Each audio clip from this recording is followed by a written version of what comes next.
Good morning friend, कैसे हैं आप। देखिए, कुछ प्रॉब्लम आ गई थी, अचानक कुछ काम पड़ गया था इम्पोर्टेंट, इसीलिए हम लोग वीडियो नहीं बना पाए थे। चलिए अब आगे हम लोग प्रोसीड करते हैं। हम लोग क्वेश्चन नंबर 5 तक देख लिए थे, अब क्वेश्चन नंबर 5 के आगे चलते हैं। देखिए क्वेश्चन नंबर 7 देख रहे हैं। क्वेश्चन नंबर 7 एक्सरसाइज 2.2 का कर रहा है the sum of 3 consecutive multiples of 8 is 888।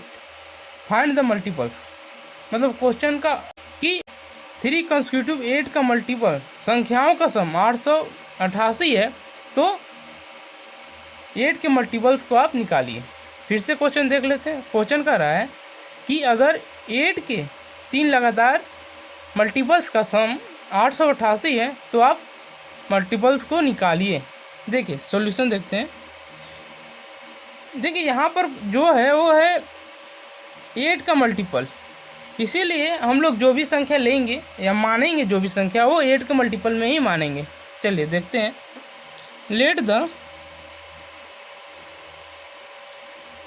Multiples of x be क्या होगा, सॉरी एक्स नहीं 8b 8x। 8 मल्टीप्लाई हो गया x हो गया। और देखिए so now the second multiples of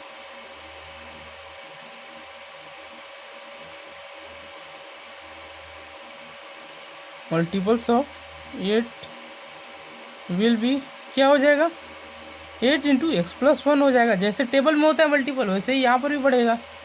now the third multiples of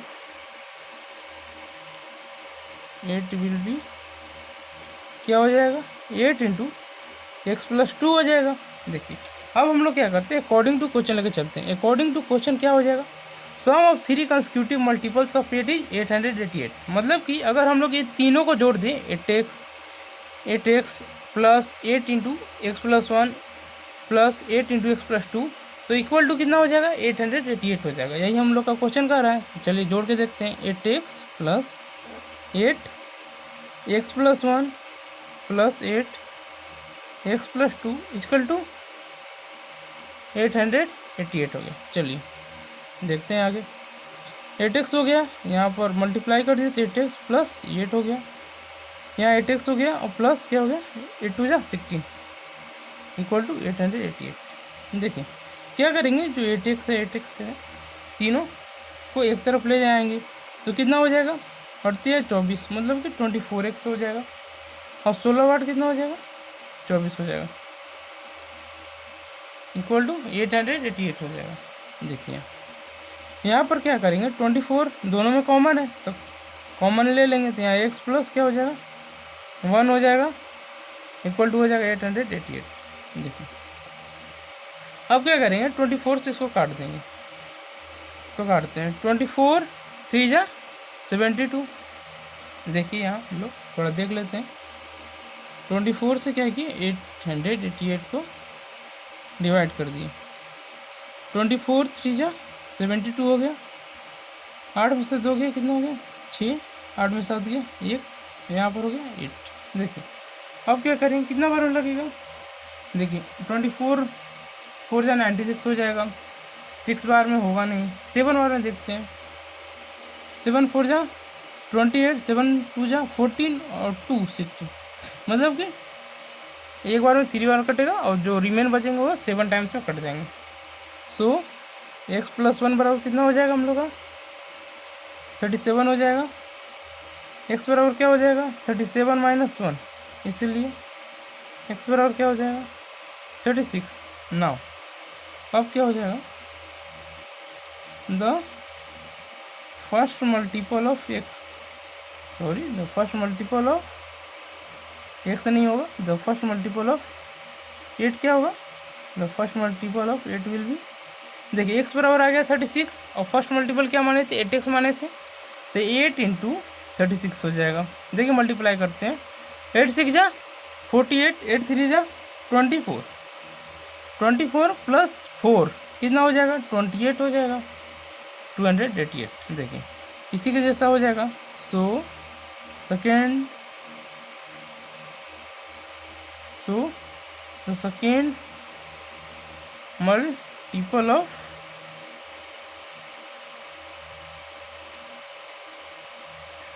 the second multiple of 8 will be कितना हो जाएगा। देखिए यहाँ ये नहीं होगा, गलत हो जाएगा ग्रामेटिकल। ये हो जाएगा हम लोग का 8 गुने 36 प्लस 1 कितना हो जाएगा यहाँ 8 गुने 37 हो जाएगा। कितना हो जाएगा, मल्टीप्लाई करते हैं। 8 से 56, 8 से 24 होगा, प्लस 5 कितना हो जाएगा 296। देखिए अब आगे लेके चलते हैं। सो इसी जैसा द थर्ड मल्टीपल ऑफ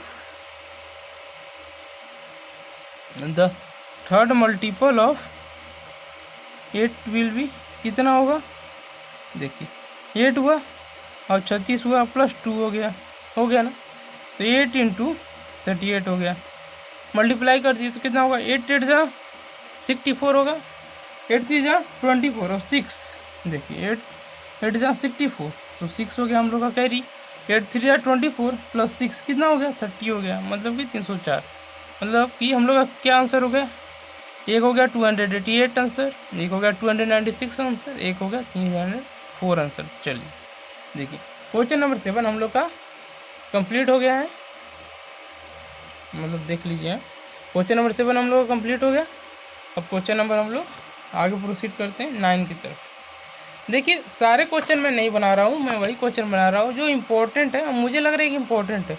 अगर आपको लगता है कि इसके अलावा कोई क्वेश्चन इम्पोर्टेंट था और आपको नहीं आ रहा है तो आप कमेंट में क्वेश्चन को भेज सकते हैं और मैं सॉल्यूशन कर दूंगा। देखिए क्वेश्चन नंबर 9 देखते हैं वो क्या कर रहा है। क्वेश्चन नंबर 9 कर रहा है the ages of Rahul and heroine are in the ratio 5:7। कह रहा है कि राहुल और हेरोइन का एज का रेशियो कितना है 5:7 है। 4 ईयर्स लेटर, मतलब कि 4 साल बाद the sum of their ages, उन लोगों की एज का सम कितना हो जाएगा, विल बी 56 ईयर्स। उन लोगों का एज का सम हो जाएगा 56 साल। तो what are their present age, क्या निकालना हम लोग को, प्रेजेंट एज निकालना है।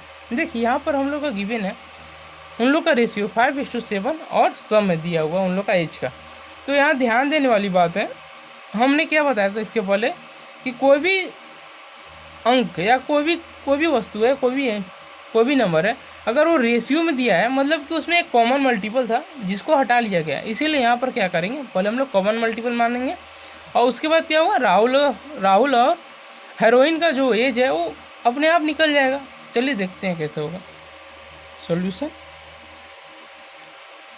Late the common multiple of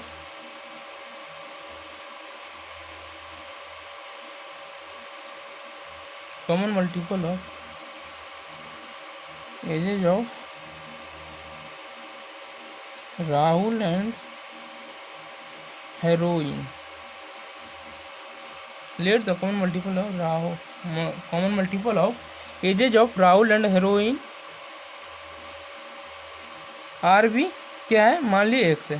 सो इसीलिए राहुल का एज क्या हो जाएगा,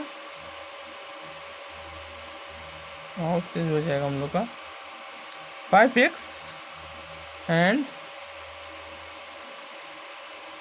हेरोइन से एज क्या हो जाएगा 7x हो जाएगा। देखिए अब आगे देखते हैं। कह रहा है कि 4 साल बाद, मतलब कि 4 ईयर्स लेटर, मतलब 4 साल बाद the sum of their ages, मतलब उन दोनों की एज का सम क्या हो जाएगा 56 हो जाएगा, मतलब कि 56 साल हो जाएगा।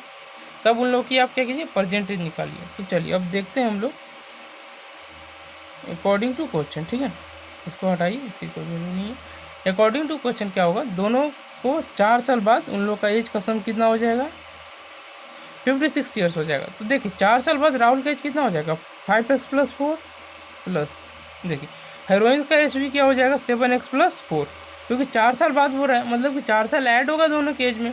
तो दोनों का एज को ऐड कर दिए और क्या करें, दोनों की एज का सम कितना हो जाएगा 56 हो जाएगा। तो इक्वल टू क्या लिख देंगे, 56 लिख देंगे। अब देखिए आगे करते हैं। 5x + 7x कितना हो जाएगा 12x। 4 + 4 कितना हो जाएगा 8 = 56। यहाँ देखिए आगे 12x 56 - 8 कितना हो जाएगा 16 में से 8 गया 8, मतलब कि ये हो जाएगा हम लोग का 16 में से 8 गया 8, 5 हो जाएगा 48। तो 12 4 जा 48, इसीलिए x बराबर क्या हो जाएगा 4 हो जाएगा। चलिए अब क्या कर रहा है व्हाट आर देयर परसेंटेज, हम लोग उन लोगों का परसेंटेज निकालना है। So the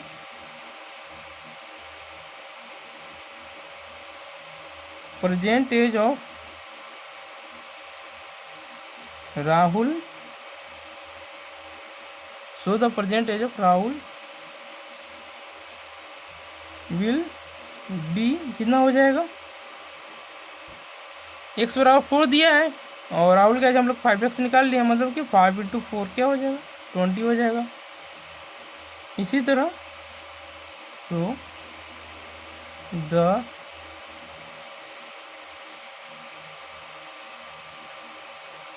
the percentage of क्या है हेरोइन है, so the percentage of heroin will be क्या है हम लोग का इसका 7x है, मतलब कि 7 × 4 कितना हो जाएगा 28, मतलब कि एक का 20 साल है उम्र और एक का 28। यही मेरा हो गया आंसर। ठीक है, अब देखिए 7 हो गया 9 हो गया। अब हम लोग आगे चलते हैं क्वेश्चन नंबर 11 की ओर। देख लीजिए क्वेश्चन नंबर 11 में कह रहा है Baichung father is 26 years younger than Baichung grand father and 29 years older than Baichung. कह रहा है कि वाइचुंग के जो पिता हैं वो उसके ग्रैंड फादर से 26 साल के हैं छोटे हैं, और वाइचुंग के पिता वाइचुंग से 29 ईयर्स ओल्ड क्या है यानी 29 ईयर्स बड़े हैं। अब आगे कह रहा है the sum of ages of all the 3 in is 135 years. कह रहा है कि तीनों का अगर एज को ऐड कर दे तो हम लोग को क्या मिलता है 135 ईयर्स, मतलब कि 135 वर्ष हम लोग को मिल जाता है। तो क्या कीजिए what is the age of each one of them, तो आप प्रत्येक की उम्र निकालिए। फिर से एक बार क्वेश्चन देख लेते हैं। देखिए क्वेश्चन कह रहा है कि जो वाइचुंग के पिता हैं उसके दादा से, मतलब कि वाइचुंग के दादा से 26 वर्ष छोटे हैं और वाइचुंग के पिता वाइचुंग से 29 साल बड़े हैं। तब आगे कह रहा है क्वेश्चन में कि अगर उन तीनों के एज को जोड़ दें तो हम लोग को 135 ईयर्स मिलता है। तब आप उन लोगों की एज को इंडिविजुअल निकालें, मतलब ईच वन ऑफ देम, मतलब कि उनमें से प्रत्येक का एज आप निकालें। देखिए इसको सॉल्व कैसे करते हैं। इसमें देखिए कि जो वाइचुंग के पिता हैं उसके वाइचुंग के दादा से भी डायरेक्ट रिलेट करते हैं और वाइचुंग के भी एज से डायरेक्ट रिलेट करते हैं, इसीलिए वाइचुंग के पिता का ही एज को हम लोग मानेंगे। देखिए देखते हैं let the age of Baichung father be, Baichung के पिता का मान लीजिए उम्र क्या है x ईयर्स। ठीक है, so the age of Baichung great father will be कितना हो जाएगा वाइचुंग ग्रैंड फादर का एज हो जाएगा x + 26 ईयर्स। क्यों? क्योंकि 26 साल बड़े हैं उसके दादाजी उसके पापा से। सो अब वाइचुंग का देख लेते हैं। So the age of Baichung will be, Baichung का एज कितना हो जाएगा वाइचुंग का एज हो जाएगा x ईयर्स उनके पापा का माने हैं और वाइचुंग क्या है अपने पापा से 29 वर्ष छोटा है, मतलब कि x - 29 ईयर्स। देखिए आगे कह रहा है the sum of the year ages या the sum of the ages of all the 3 is 135 years. Indirect में वही कह रहा है कि अगर तीनों के एज को जोड़ दें तो 135 साल मिलते हैं या 135 वर्ष होते हैं। तब उन लोगों को कि आप इंडिविजुअल एज को निकालिए। तो देखिए तीनों का एज निकल गया है, हम लोग जो माने एक्स। अब अकॉर्डिंग टू क्वेश्चन लेके चलते हैं, तो तीनों का ऐड करते हैं, x plus 26 plus x minus 29 equal to 135 years. यही ना कर रहा था, तीनों की एज का सम कितना हो जाएगा 135 के बराबर होगा। तो इक्वेशन बना दिए, मतलब कि उसको जो क्वेश्चन में कहा उसी के अनुसार हम लोगों ने इक्वेशन को पुट कर दिया। तो देखिए तीनों एक्स को ऐड कर देंगे, एक्स क्या हो जाएगा 3x हो जाएगा। यहाँ हो देखिए 26 माइनस क्या हो जाएगा 29 हो जाएगा, या 135 हो जाएगा। 3x देखिए 26 माइनस 29 क्या होगा -3 होगा, माइनस प्लस माइनस इसका माइनस प्लस माइनस, सो 3x माइनस 3 हो जाएगा इक्वल टू हो जाएगा हम लोग का 135।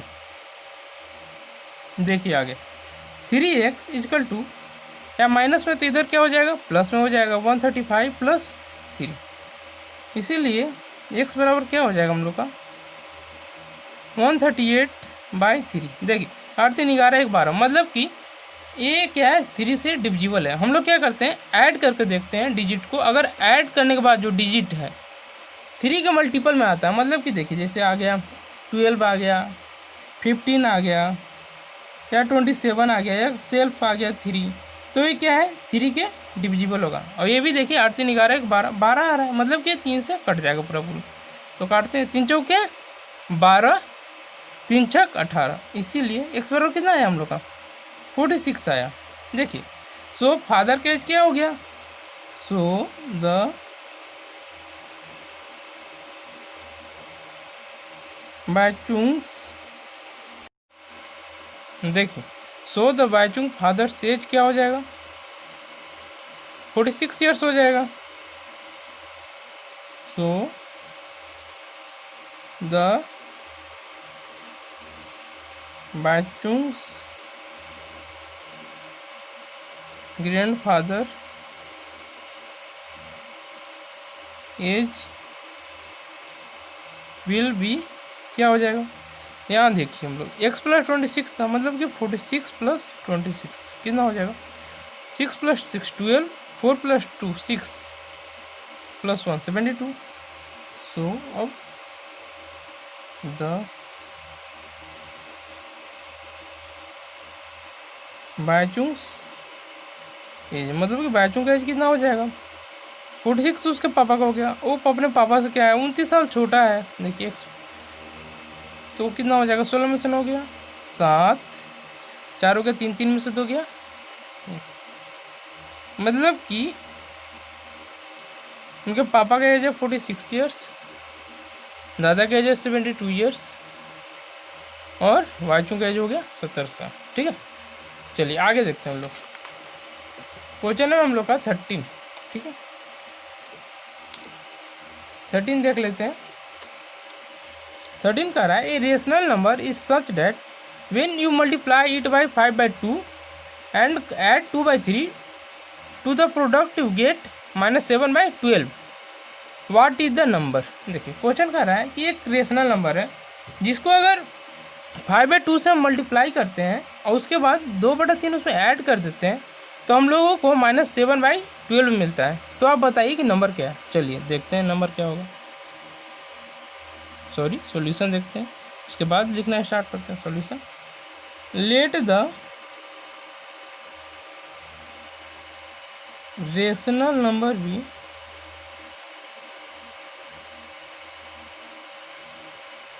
क्या हो जाएगा x हो जाएगा। सो आप कुछ भी मान सकते हैं, ऐसा नहीं कि क्या हो जाएगा मैंने x बोला है तो x ही मानिए, आप y भी मान सकते हैं, कुछ भी मान सकते हैं। x मैं मानता हूँ क्योंकि मेरी आदत में है, x मुझे ज़्यादा सहूलियत होता है। आप a b c d कुछ भी मानिए, एक वेरिएबल होना चाहिए, मतलब कि अल्फ़ाबेटिकल वर्ड होने चाहिए। देखिए लेट द रेशनल नंबर भी x मान लिया हम लोग। सो अकॉर्डिंग टू क्वेश्चन क्या होगा, अगर इसको 5/2 से मल्टीप्लाई कर देते हैं, मतलब कि 5x/2 और उसमें 2/3 ऐड कर देते हैं तो हम लोग को क्या मिलता है -7/12 मिलता है। यही ना अकॉर्डिंग टू क्वेश्चन हुआ, यही कह रहा है ना कि अगर कोई संख्या है उसको 5/2 से मल्टीप्लाई कर दे और 2/3 से ऐड कर दे तो हम लोग क्या मिलता है -7/12 मिलता है। तो अकॉर्डिंग टू क्वेश्चन हमने ये लिख दिया। चलिए आगे देखते हैं। 3 और 2 का एलसीएम ले लेंगे, 6 हो जाएगा। अब आगे प्रोसीड करते हैं। 15, 2 दूनी 4 -7/12 हो गया। देखिए 6 2 जा 12। ध्यान रखिएगा जब LHS में हो और RHS में हो, ठीक है, तो सामने सामने कट जाता है। इक्वल टू होना चाहिए बीच में, नहीं तो सामने सामने अगर इक्वल टू नहीं है तो गुना हो जाएगा, कटेगा नहीं। इसीलिए कंफ्यूज नहीं होना है। अगर सामने सामने कुछ काटते हैं आप तो ये देख लीजिए कि सामने इक्वल टू है कि नहीं, वो इक्वेशन में होना चाहिए। चलिए अब 2 से कट गया, अब उसको 2 के ऊपर भेज देते हैं। 2 15x + 4 = -7। यहाँ देखिए 15 दूनी 30, 30x + 4 दूनी 8 = -7 हो गया। आगे देखते हैं। 30x = -7, यहाँ प्लस में से क्या होगा, -8 में हो जाएगा। तो x बराबर क्या हो गया, -15। और यहाँ देखिए मल्टीप्लाई में तो इधर ले आएंगे डिवाइड में, ये हो जाएगा -1/2। इसीलिए x बराबर क्या हो गया, -1/2। देखिए what is the number, number हम लोगों ने माना था x, तो नंबर निकल गया। सो द रेशनल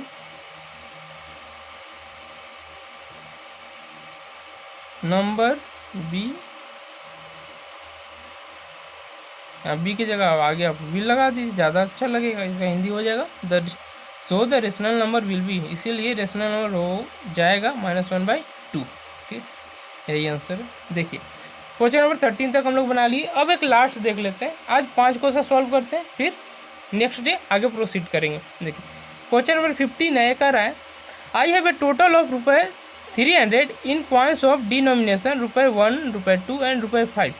कह रहा है कि एक लड़का है या कोई बंदा है, या आई हैव मतलब मैं स्वयं यहाँ बोल रहा है, या किसी पर्सन को भी ले सकते हैं। तो वो पर्सन कह रहा है कि उसके पास 300 रुपये हैं, और जो 300 रुपये हैं वो 1 रुपये, 2 रुपये और 5 रुपये के सिक्के के रूप में है।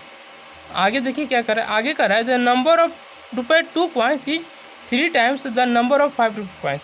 आगे कह रहा है कि जो 2 रुपये के सिक्कों की संख्या है वो क्या है, 5 रुपये के सिक्कों की संख्या की 3 गुनी है। मतलब कि अगर 5 रुपये के सिक्कों की संख्या 1 है तो 2 रुपये के सिक्कों की संख्या कितना हो जाएगा, 3 हो जाएगा।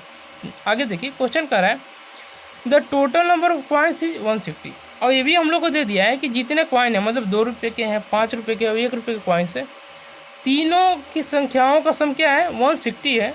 तब क्या कर रहा है आगे क्वेश्चन में, how much coins of which denomination are with me.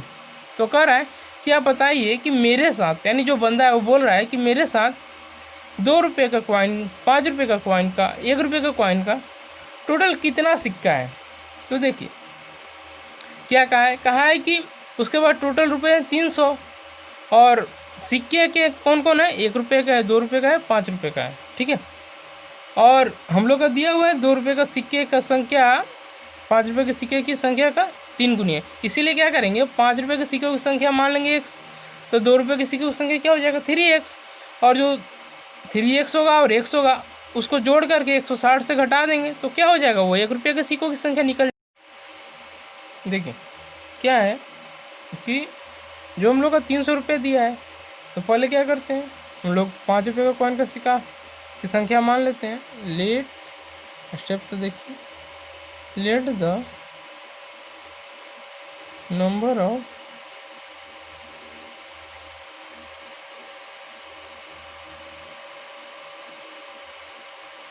₹5 coins, माना कि 5 रुपये की सिक्कों संख्या x है। सो क्या हो जाएगा, द नंबर ऑफ 2, तो द नंबर ऑफ 2 रुपये कॉइन्स भी कितना है, 3 गुना है, मतलब कि 3x हो जाएगा। इसीलिए the number of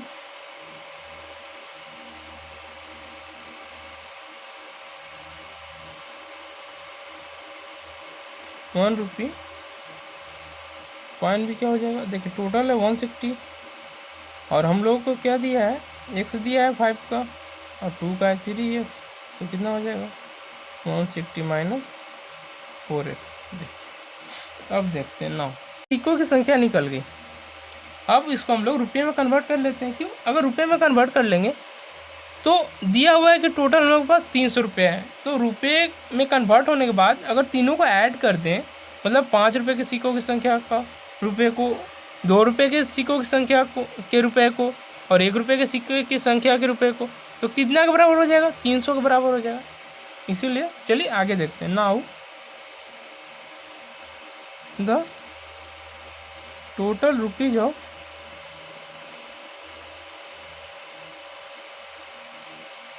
₹5 coins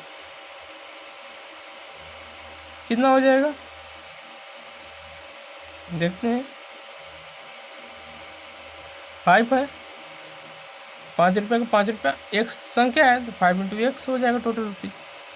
so the total rupees ₹5 coins equal to 5x। अब 2 रुपये का देख लेते हैं। So the total rupees of ₹2 5 equal to कितना हो जाएगा? देखिए ये 3 गुना था ना, 3x था, और इसमें 2 का है, टोटल रुपया निकालना है, मतलब कि 6x हो जाएगा रुपये।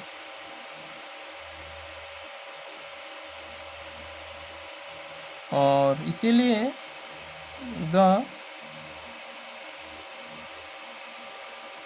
Total rupees of ₹1 5 equal to कितना हो जाएगा? देखिए 1 इंटू 160 माइनस x 4x हो जाएगा, इक्वल टू 160 माइनस 4x ही रह जाएगा। देखिए अकॉर्डिंग टू क्वेश्चन क्या कर रहा है? तीनों को अगर सम कर दें तो हम लोग कितना मिलेगा? 300 रुपया मिलेगा। यही ना क्वेश्चन कर रहा है। उसके बाद टोटल रुपया है 300, मतलब कि तीनों का सम ही ना होगा 300 के बराबर। तो देखिए ऐड करते हैं, 5x plus 6x plus 160 minus 4x equal to कितना हो जाएगा? 300 हो जाएगा। चलिए आगे देखते हैं कितना हो गया। 4 5 11 माइनस 4 कितना हो गया? 11 में से 4 जाएगा, 7 हो जाएगा। यहाँ 7x होगा, यहाँ 160 होगा, यहाँ हो जाएगा 300। यहाँ देखिए 7x हुआ और 300 है, यहाँ प्लस 160 है, तो इधर जाएगा तो क्या होगा? माइनस होगा। तो 7x इक्वल टू हो जाएगा 0 का 0, 10 में 6 हो गया, 4 2 में से गया 1, 140। तो x बराबर कितना हो जाएगा? 7 दूनी 14 20, इसीलिए x बराबर हो जाएगा 20। अब देखिए क्या कर रहा है? How much coins of which denomination are with me. कह रहा है कि जो पर्सन वो पूछ रहा है आपसे कि उसके पास टोटल कितने सिक्कों की संख्या है, मतलब कि अलग अलग कितने सिक्कों की संख्या, मतलब कि 5 रुपये के सिक्कों की संख्या कितना है वो बताइए, 1 रुपये के सिक्कों की संख्या कितना है वो बताइए, और 2 रुपये के सिक्कों की संख्या कितना है वो बताइए। तो देखिए x 20 हो गया। हम लोग x किसको माने थे? 5 रुपये के सिक्कों की संख्या माने थे। सो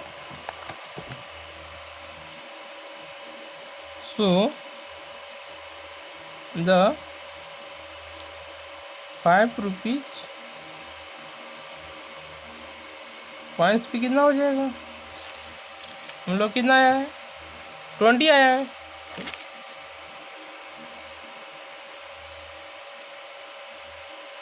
इसीलिए सो द 2 रुपीज कॉइन्स, या कॉइन्स नंबर लिख लीजिए तो ज़्यादा अच्छा रहेगा, ज़्यादा क्लियर रहिएगा। कॉइन्स नंबर भी क्या हो जाएगा? 20 है, 3 गुना है, मतलब कि 60 हो जाएगा। अगेन देखते हैं। इसीलिए द 1 रुपीज कॉइन्स नंबर भी 1 रुपी होगा, यहाँ रुपीज नहीं होगा, 1 रुपी कॉइन्स नंबर, यहाँ विल कर लेते हैं, नंबर विल भी कितना हो जाएगा? देखिए यहाँ था हम लोग का 160 था, माइनस 4 इंटू एक्स था, तो 4 इंटू एक्स क्या मेरा है? 20 आया है। आगे देख लेते हैं। 160 माइनस 80, 20 चौके 80, कितना हो गया 80 हो गया।